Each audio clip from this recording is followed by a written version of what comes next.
pour ceux qui ne savent pas, la primaire populaire, c'est Djokovic, mais à l'envers. C'est-à-dire, on t'oblige à participer à un tournoi sans ton consentement. Les gars, ils appellent à une candidature unique à gauche. Bon, le problème, c'est que personne ne décroche. Allô Maillot. Allô Maillot. Bonjour et bienvenue Régis. Bonjour Wendy, vous pouvez me rapporter des gaufres fourrés à la vergeoise, j'adore ça. Bien sûr, bah oui.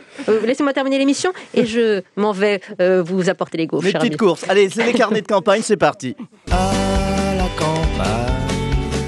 Ah, alors à gauche, hein, c'est déjà la fin des soldes, ils ont tout liquidé. Je serais étonné qu'on ferme. Et oui, premier dépôt de bilan, Arnaud Montebourg, un Terminada, la remontada.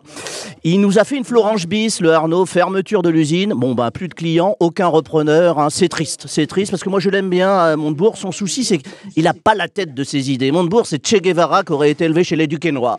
Il n'a pas un physique de gauche, ce côté vieille France, noblesse de province, désargenté, ne fait pas très ouvrier. Alors, article suivant, dans la catégorie fin de série qui partent pas, j'ai voulu m'acheter cette semaine le programme d'Anne Hidalgo, mais finalement j'ai renoncé, c'est bien au-dessus de mes moyens. Hein.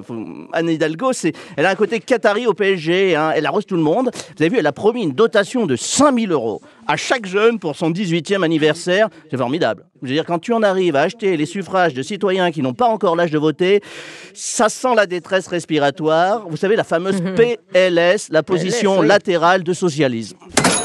Alors, puisqu'on est dans l'esprit vide-grenier et foire-fouille, si on parlait de la primaire populaire. Alors, la primaire populaire, c'est le 49-3 de Christiane Taubira. Christiane Taubira, l'égérie des bobos en basket Vedja, qui a dit qu'elle se plierait au résultat de la primaire de gauche. C'est formidable. On dirait Louis XIV qui fait allégeance au roi Soleil. Alors, pour ceux qui ne savent pas, la primaire populaire, c'est Djokovic, mais à l'envers. C'est-à-dire, on t'oblige à participer à un tournoi sans ton consentement. Les gars, ils appellent à une candidature unique à gauche. Bon, le problème, c'est que personne ne décroche. Allez, avant de nous quitter, je voulais saluer notre invité, Adrien Quatennens. Bonjour, chers collègues. Bonjour. Oui, parce que maintenant que les meetings ont été remplacés par les spectacles, c'est l'inverse, pardon, la politique, c'est devenu du showbiz. Alors j'étais à Nantes, vous savez, au concert en Odorama de Jean-Luc Mélenchon, hein, pas par conviction, par annulation, parce qu'au début j'avais prévu de voir Julien Doré, mais le spectacle était reporté à cause des jauges Covid. Du coup, je suis passé de Coco Caline à Coco Staline.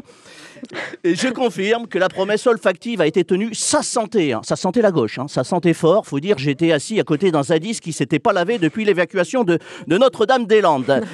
En tout cas, quelle innovation technologique. Mélenchon, c'est la star dans la Silicon Valley, c'est le Jeff Bezos des terrils. On se serait cru aux States. C'est quand même la première fois que je voyais un show à l'américaine pour dénoncer le libéralisme. Viva Zapata, youpi Zavata.